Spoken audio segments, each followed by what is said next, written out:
Hi hello வணக்கம் viewers. நாம் இன்றைக்கி பார்க்க போகிறது எஸ்பிஓ, அதாவது ஸ்கூல் ஆஃப் பிஸ்னஸ் ஆர்கனைசேஷன். இது ஒரு பார்ட் டைம் ஜாப்.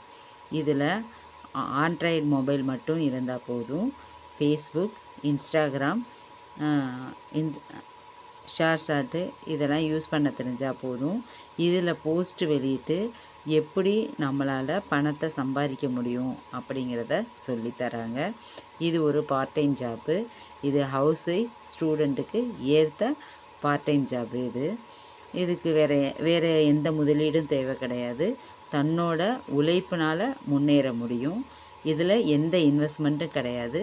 பங்கு பெற்று பயன்பெறுங்கள்.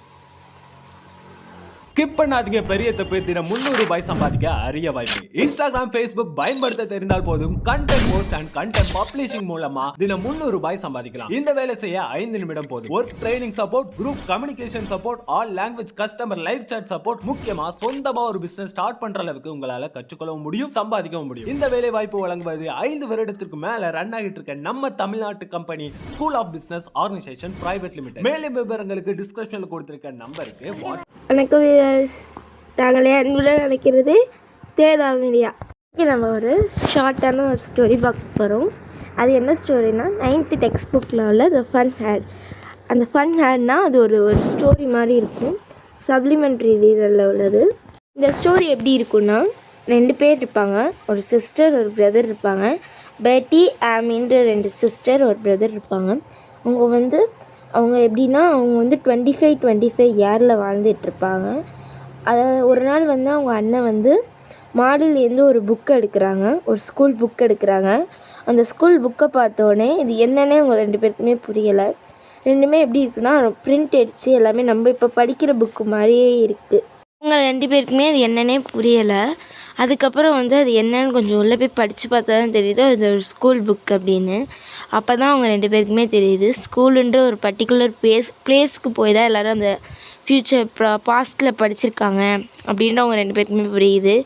அப்போ இப்போ அவங்களுக்கு எப்படி இருக்குன்னா, அவங்க ஸ்கூல்லாம் ஒரு பர்டிகுலர் பிளேஸில் போய் படிக்க மாட்டாங்க, வீட்டிலே தான் ஸ்கூல் இருக்கும்.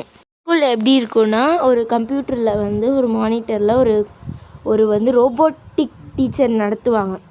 அது எப்படின்னா, அவங்க ஒரு பேப்பர் மாதிரி ஒரு ரோல் மாதிரி போட்டுருவாங்க உள்ள. அவளுக்கு என்ன தெரியாதோ அதை நம்ம உள்ளே போட்டுட்டோம்னா அது மட்டும்தான் நடத்தும், பாக்கி எதுவுமே நடத்தாது. அதுக்கெலாம் எந்த ஃபீலிங்ஸுமே இருக்காது.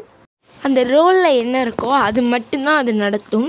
அப்போ பேட்டி யோசிக்கிறாள், சரி நம்மளும் இது மாதிரி ஒரு ஸ்கூலில் போய் படிச்சிருந்துருக்கலாம் அப்படின்னு அவள் யோசிச்சுட்டு இருக்கும்போது அவங்க அம்மா உன்னோட ஜியாகிரஃபிக் கிளாஸுக்கு டைம் ஆயிடுச்சு, நீ போ அப்படின்னு சொல்கிறாங்க. இப்போ ரொம்ப டென்ஷனாக அந்த ரூம்குள்ளே போகிறா.